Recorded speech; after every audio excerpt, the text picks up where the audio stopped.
Mabuti naman dahil pinatulan na ni Krishna ang kanyang mga basher sa wakas, no? Kasi namimihasa na sila eh. Magandang araw po sa inyo lahat mga kaalagad. So hindi ko po napanood yung live ni Krishna kagabi mga kaalagad, kaya ngayon ko lang ito panoorin kasi yung video ko kagabi na in-upload, may nag-comment doon na isang kaalagad natin. Ang sabi niya na may nakaaway daw si Krishna sa live niya kagabi at ayun nga, pinatulan na daw ni Krishna yung basher na yung nakapasok sa kanyang live. So ayun, sa wakas, no?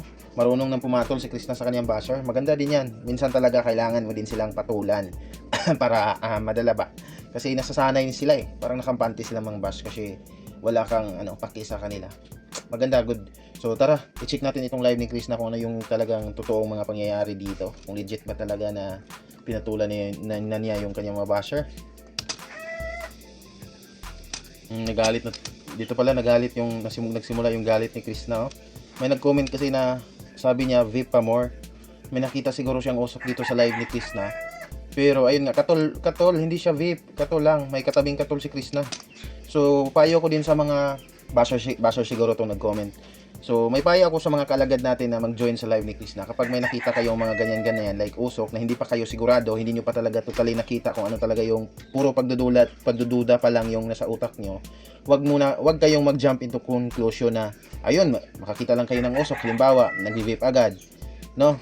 Although, basher siguro to siya or kaalagad, pero may payo din ako sa mga kaalagad natin dyan na, wag niyong idirekta na i-comment kung ano yung pagdududa nyo. No, wag kayong dumaan muna kayo sa first step. Ang first step po mga kalagad ay magtanong muna kayo. Halimbawa, sabi niya dito, VIP pa more, porket nakakita siya ng usok, nakababa yung cam ni Krishna, hindi makita yung part ng baba niya kasi nga nagtoothpick siya.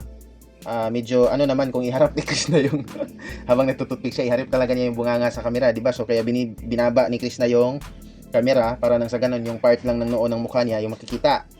So, may nakita siguro siyang usok kaya nag-comment siya agad na VIP pa more. So, ayan yung puro pagdududa. Porket usok yung nakikita, VIP agad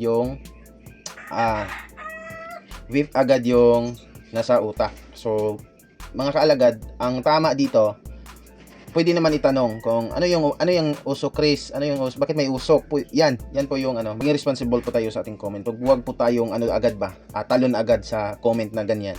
Magtanong po muna kayo, wala namang nang sa ganun hindi tayo mali. Nagalit tuloy si Krishna kasi yung usok galing pala sa katol. Ay nako. Natatawa ako dito kay Krishna. Kumbaga siya na lang yung nag-a-adjust. Tama yung sinabi ko kanina na nagtututpick siya, kaya niya hindi pinakita yung bunganga niya.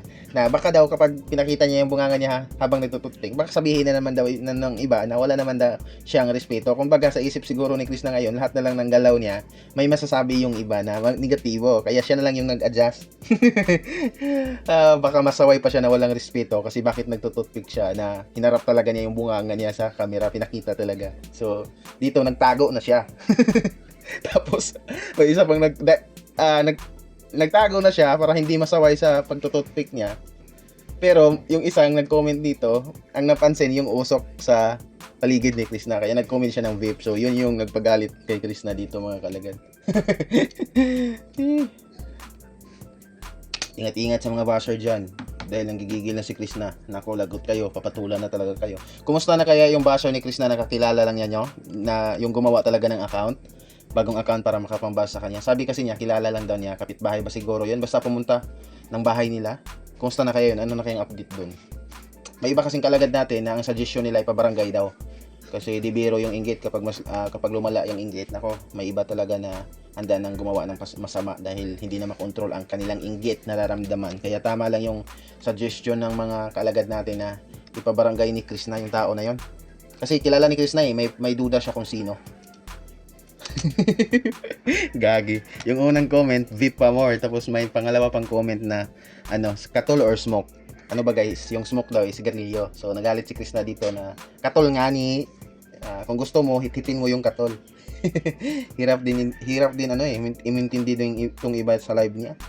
Sinabi na nga na katol or nagtanong pa talaga nga katol ba talaga or smoke. Talagang nananadya na ba? Talagang gusto siguro talaga na mga basher talaga siguro itong mga kalagad. Kumbaga gusto lang siguro nila inisin si Krishna ba? No? May mukha ng pero yung mga basher walang profile yung kanilang mga YouTube. Maganda talaga doon kapag nang babash ka, lalo na kay Krishna, dapat wala kang profile kasi ay goy, madadama yung pagmumukha mo. I-stalk ka talaga ng mga kalagad. Dito pala nagsimula ng na medyo na high blood si Krishna, mga kalagad. Ang tagal na kamove on ni Krishna doon sa nagsabi na sa kanya sa comment na vape pa more, katol ba daw or smoke. Ang tagal niya na kamove on. Galit na siya dito. Gusto niyang bigwasan yung nag-comment. Yung toothpick na hawak niya, gusto na daw itusik niya sa mata nung nag-comment. Ayun. Lilinawin ko lang, mga kalagad, ha. Hindi po vape yung usok, hindi din smoke, kumbaga katol. At kaya hindi pinakita ni Krishna yung pagmumukha niya, yung baba ng part, yung bunganga niya, kasi nagtututpick. Kasi para sa kanya, medyo bastos daw, or walang respeto na iharap talaga niya sa camera habang nagtututpick siya. Tapos yung mga basher, siguro ko, mga basher talaga to nangiinis lang talaga. Ito yung rason siguro bakit pumasok sa live ni Krishna. Napakaswerte din nung babash kay Krishna dito kasi napansin talaga sila ni Krishna. Sabi ni Krishna, sa pasalamat sila, paminsan-minsan lang siya pumapatol ng basher kasi busy nga siya. At wala siyang time, pero ngayon pinatulan niya muna kasi strong na daw siya. Ngayon niya daw siya i-bash. Walang effect yung pagbabash niyo. So, napakaswerte din yung nang babash. Kasi napansin ni Krishna. Minsan lang ganyan yan. Namamansin ng mga basher. Makinig kayo, mga kalagad, oh. Yung mga basher dyan, ito yung sinabi ni Krishna na pag matanda na daw kayo, dapat dasal-dasal na kayo. Kasi, wait tapusin ko. Ano yung sinasabi niya dito? Opinion ko din, ha, mga kalagad. Pansin ko lang talaga na pag matanda ka na, mas lalong pumapangit yung ugali mo. Hindi naman lahat, pero yun talaga yung karamihan, kadalasan na nangyayari. Kaya opinion ko dyan na para bang imbis na mag-pray na lang sila, magpakabait sa kapwa-tao kasi mga ilang years na lang, ilang taon na lang yung nandyan para sa kanila, hindi natin alam kung hanggang sila. So dapat magpakabait na lang sana sila, mag-pray lagi. Pero iba kabaliktaran yung nangyari, habang patanda sila, mas lalong sumasama yung pag-uugali nila, no?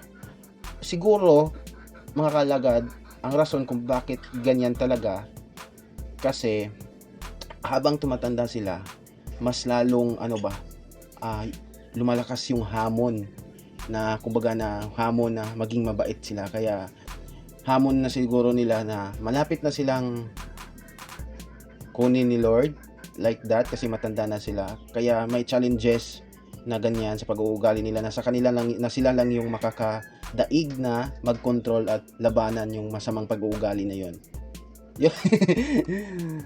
Di ba? Pero wag po tayong wag po nating tawanan yung part na yan kasi the fact na umabot sila sa edad na yan, ha, mga kaalagad, yung mga nanay na yan, yung mga may edad na, hindi po din dapat, although karamihan sa kanila na totoong habang tumatanda, pasama na yung ugali. Pero hindi natin madidima yung katotohanan na yung edad nilang naabot na ganyan, 60 plus, 70 plus, 50 plus. Sa panahon ngayon namin na mga mga 20s, mga 30s, mahirap na po yan abutin. Napakaswerte na po ng mga kalagad natin na nakaabot ng 60, 70, 50. Napakaswerte, napakalaking blessing na yan na mabuhay pa sa ganong edad, makaabot pa ng ganyang edad, no? Dahil sa panahon ngayon, 20 years old, 30 years old, inatake na ng high blood na bigla-bigla, wala naman sakit pero bigla-bigla na lang namatay dahil sa kaibahan na mga kabuhayan ngayon kumpara noon sa mga nutrisyo, sa mga kinakain. So, yung mga matanda na yan, although kahit may kadalasan sa kanila masama yung pag-ugali, pero napakaswerte na napaka-bless ng mga taong yan kasi umabot sila sa ganyang edad na sa ngayon, sa henerasyon ngayon, mahirap na abutin ba, no? Lalo na sa daming krimen ngayon, mga kalagad, no? So ito, may payo daw si Krishna na yung magdasal-dasal na lang kasi ang totoo naman kasi napapansin din ni Krishna yung mga nagbabasa kanya, mga matatanda, which is yun din yung napansin ko, nasabi ko na yan sa mga na-upload kong video na medyo matagal na, napansin ko din talaga na yung mahilig mambash kay Krishna sa kanya mga post, sa post ng PB Team, mga matatanda na talaga. In-stock ko kasi, tiningnan ko kung ano yung mga hitsura nila, ganyan. Mga matanda na, mga 50s, 60s na yung grabe. Sobrang sakit makapagsalita kay Krishna. Pero yung ang mababait na comment, yung may malawak na pangunawa, yung mga 30s, yung mga 40s, yung mga ganun. Kasi kadalasan talaga 30s, yung mga malawak yung pangunawa na healthy lang yung kino-comment, positive lang yung kino-comment nila ba. So hindi din natin masisisi si Krishna na pinupoint niya talaga dito na yung mga matatanda, na pinupoint niya talaga dito na yung mga basher niya is yung mga matatanda na, mga kalagad.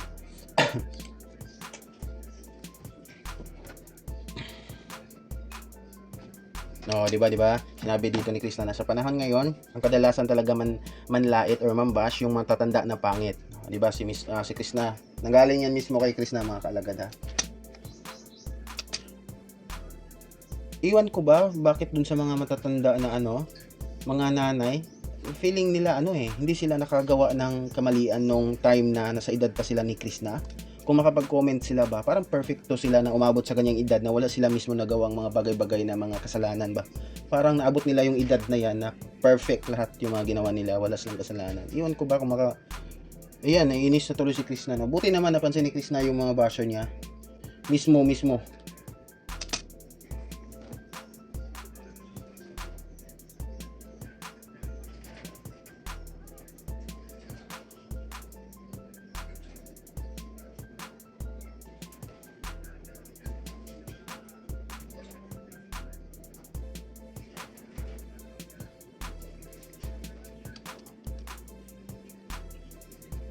Tsaka advice ko din sa mga basher na hindi porket masaya po si Krishna sa kanyang live sa mga video na hindi porket hindi niyo nakikita na naapektuhan sa mga pagbabash niyo. Hindi po ibig sabihin yan na okay lang na mag-bash kayo kasi hindi po natin yung pagtawa-tawa sa video sa live, madali lang po yan gawin. Hindi pagsabi na ni Krishna na wala silang paki sa inyo, madali lang po yan gawin. Pero hindi po natin alam talaga kung ano yung sa loob ni Krishna. Hindi natin alam na naapektuhan na pala siya. So, ilagay mo na lang na ikaw na yung pinanood mo, yung binabash mo is anak mo or apo mo. Masaya ka ba na gaganyanin mo yung gaganyanin mo yung sarili mong apo, sarili mong anak, maka-feel ng pambabash yung anak or apo mo, 'di ba? Hindi, siguro naman magagalit ka pa. Madali lang naman magkipagkapwa tao. Ilagay mo lang yung sitwasyon mo sa sitwasyon niya. Kung ikaw yung gaganyanin sa ginagawa mo, ano yung mararamdaman mo? Yun lang. Sana maintindihan yung ng mga nanay natin na mga basher ni Krishna yung part na yan. Totoo naman talaga na dapat hindi talaga patulan ni Krishna yung mga basher. Pero hindi po sa akin lang sa part na yan, hindi talaga dapat patulan yung mga basher. Pero yung pagpatol na halos inaaraw-araw mo na nakikipag-away ka sa mga basher, yun yung hindi mo dapat gawin. No, na halos kinarer mo na kasi habang inaaraw-araw mo silang patulan, parang pumapangit ka na din sa mga tunay na supporters mo kasi hindi mo na makokontrol kung ano yung masasabi mo. So yung mga tunay na supporters mo, may na nakikita na din na parang may mali sa'yo, bakit ka araw-araw na nag-aaway nangangaway ng basher. Which is hindi yun ang hindi dapat.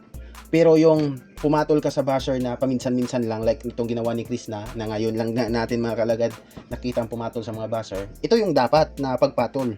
Na kumbaga, below the belt na yung pambabash ba. Kaya hindi na dapat siya pwede na hindi pansinin. Kasi yung ibang basher namimihasa na dahil sa hindi pag-react ni Krishna, dahil sa hindi pagpansin ni Krishna sa kanila. Kaya yung iba, na lang, parang comfortable lang sila sa mambabash. Kaya tama lang yung ginawa ni Krishna na magbigay din siya ng time na patulan yung mga basher. Kahit lang, sa 3 buwan, isang beses, yung ganon. Sa 3 buwan, isang beses siya pumatol sa kanyang basher. So, ganun lang. Wag lang yung araw-arawin na niyang makipag-away sa mga basher kasi pangit na yon. Normal lang ito na pumatol si Krishna kasi ako bilang kaalagad niya, masaya din ako na pumatol siya dito sa kanyang basher. Sa wakas, ngayon lang natin nakita si Krishna na ganito, mga kaalagad. Totoo, hindi naman ninyo kilala si Krishna. Sabi ni Krishna dito, bakit may mga bashers? Hindi ko naman kayo kilala. Totoo, ang nakikita lang natin na Krishna, ang nakilala lang natin, through cellphone lang, through screen lang. Kung ano talaga siya sa totoong buhay, hindi po natin siya kilala, mga kaalagad. Lalo na yung mga basher niya na nagsasabi na galawgaw. Minsan yung mga tao na galawgaw na yan, yung palatawa, yung palabiro, yung pareho kumilos ni Krishna, sila pa yung tao sa totoong buhay na malalapitan mo, sila pa yung may genuine na handang tumulong sa'yo, may concern sa'yo, yun pa. Pero yung mga tao na parang formal, na ay mga professional nga kumilos, na parang napaka-elegante kumilos, formal nga, sila yung mga taong nakakatanggap ng papuri na ay to siya, kanang maganda siya gumalaw, hindi siya galaw-gaw like that. Pero yung mga tao na yun, mga kaalagad, yun yung kadalasan ng mga taong mapagkunwari. Yun, tama ako or hindi, yun ang napapansin ko. Pero yung tao na mga maingay like that, sila yung tao na totoo sa kanilang sarili. Kaya yung ang nangyayari, sila yung maraming basher or maraming hindi nagkakagusto sa kanila. Kasi wala silang filter Pinapakita talaga nila kung ano sila. Kaya yung mga tao na mahilig magkunwari, maraming tao na magkakagusto sa kanila, maraming masasabi na magaganda. Kasi mapagbalat kayo eh, no? Mahilig magpapanggap para lang magustuhan sa iba, no? Mahilig magtago sa totoong anyo niya ba na napakademonyo pala. 'Di ba? Pansin niyo, pero si Chris na, oh, kung kilala niyo si Chris na sa totoong buhay, siguro wala kayong kapangamba na may gagawin siya masama sa iyo. Ichismis niya si ano, kumbaga ichismis ni Chris na kung maging kaibigan kayo, kumbaga i-backstab niya kayo. Parang zero yung chances na yan na i-backstab kayo ni Chris na halimbawa magkakilala kayo sa personal. Kasi si Chris na ano eh, no filter yan. Pagkapansin ko lang sa kanya, totoo siya kung makipag-usap like that. Pero yung positive na nakikita ko kay Chris na mga kaalagad, kahit sa screen ko lang siya nakikita, sa video lang, pero isa lang yung part na nasisiguro ko na kung ano talaga siya is pagiging responsable niya sa kanyang pamilya. Pagiging may plano talaga siya sa kanyang pamilya, hindi siya pabaya, napakabait na anak. Isipin mo yon, maraming tato, galaw-gaw kumilos, minsan yung pananamit, di ba, yung kitang pusod, pero normal lang yan dahil sa mga kabataan ngayon. Pero kung i-judge mo si Chris na sa physical niya, ang ma-judge mo talaga, ito real talk ng mga kaalagad, kung hindi mo siya kilala sa mga video, hindi ka tagapagsubaybay sa kanya, ang ma-judge mo talaga sa kanya is party girl.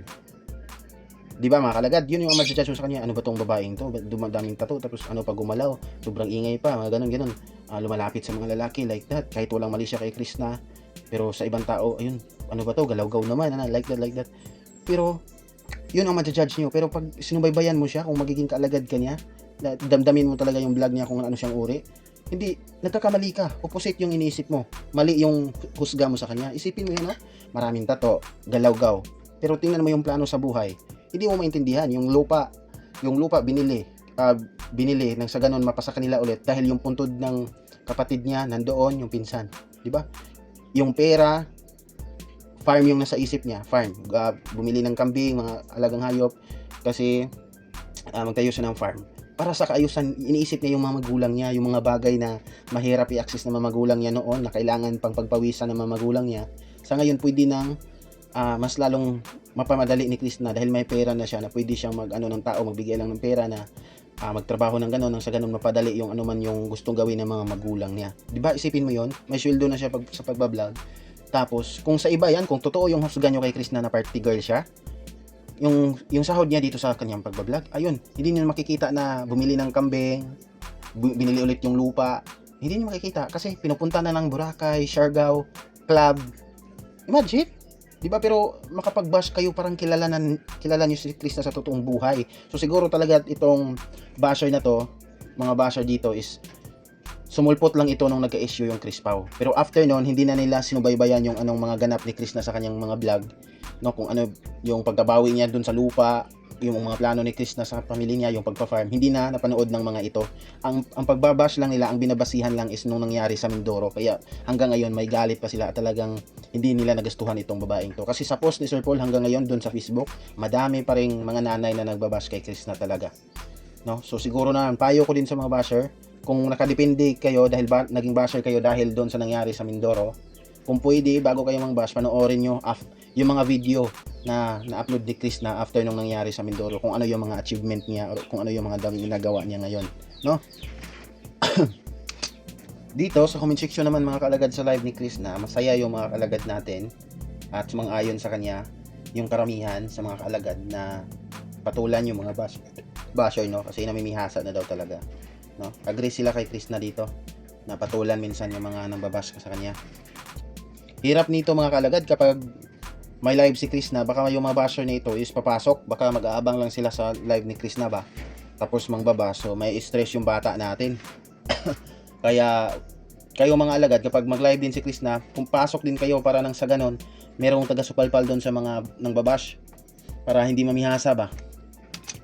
Totoo, sabi ni Chris na dito na maawain naman talaga siya sa matanda at marespeto siya. Sa tuwing ngang sa lahat ng kaawaan daw talaga niya, madali niyang kaawaan tingnan is yung matatanda at yung pamilya niya. Pariha kami, napakaano ko sa puso yung matatanda mga kalagad. Kapag mapupunta ako sa city, tapos sabi nila mga kalagad na bawal daw magbigay sa mga nagpalimos dun sa city, yung mga nanghihingi ng pera. Pero kapag ako makapunta ng city mga kalagad, tas may pera ako, nagbibigay talaga ako dyan mga kalagad sa mga namamalimos na yan, kung matanda yung namamalimos. Pero yung mga hindi pa matanda, yung mga bata like that, kasi pwede sila na yung gamitin eh. Sa akin lang ha, yung pareha kami ni Krishna sa akin lang. Pag matanda na talaga yung nakilimos na sobrang kawawa na tingnan, yun lumalabas talaga yung mga extra kung ano. Kapag may pera ako, kahit kunti lang, ibibigay ko talaga. Same kami ni Krishna na sobrang mamon yung puso niya pagdating sa matatanda, mga kaalagad. Ni Krishna dito, mga kaalagad, na pagpatulan naman yung mga bashers, sasabihin naman daw na si Krishna walang respeto kasi nga yung sabi niya sa akin ganun. Sabi ni Krishna dito, paano ka irerespeto niya? Mismo nga ikaw hindi mo nirespeto si Krishna. So paano ka rerespetuhin ni Krishna like that, mga kaalagad, di ba? So kung mangbabash ka, panindigan mo. Kapag pinatulan ka ni Krishna like that or sa mga kaalagad natin, panindigan mo hanggat saan yung kaya mo na mambash. Huwag kang magiging victim na naman. Huwag kang magpaawa dahil ayun, marami yung pumatol sa'yo, one versus all. So wag kang magpa-victim kasi yung all na yan, yung mga kalagad na yan, hindi ka aatakihin yan kung hindi mo sinimulan. So nang babash ka, kaya normal lang na may mga taong papatol sa iyo. So panindigan mo, matapang ka nang babash, lakas ng loob mo namang bash ka. So panindigan mo kasi matapang ka. Hindi mo naman gawin yan kung hindi ka matapang, di ba? Sabi ni Krishna dito na marami daw siyang kaibigan na matatanda sa personal, sa totoo lang daw, which is may similarity kami kasi ako nga hilig ko din na kapag may mga matanda na nag-iinuman like that dito sa province, hilig ko din tumambay or makiupo din sa tabi nila, nakikinig sa kwentuhan nila, sa kulitan nila like that kasi parang may mapupulot ka na aral ba sa circle nila, kasi yun sila yung may maraming karanasan na sa buhay at kapag lalo na kapag nag-iinuman, may mga aral ka na napagkwentuhan nila yung mga nakaraan nila like that. So mahilig din ako mga kaalagad, makisali sa mga circle na mga matatanda lalo na dito sa probinsya. Pag may okasyon like that, mga kaalagad. So di ba, tinanong na dito ni Krishna, mga kaalagad, na wala ba daw kayong mga anak na babae? Wala ba kayong mga apo na babae? Kung makapag-comment kayo ng ganyan, parang wala lang sa inyo. So di ba? Tinanong na kayo ni Krishna, sabi na grabe naman kung hindi pa kayo makarealize niyan.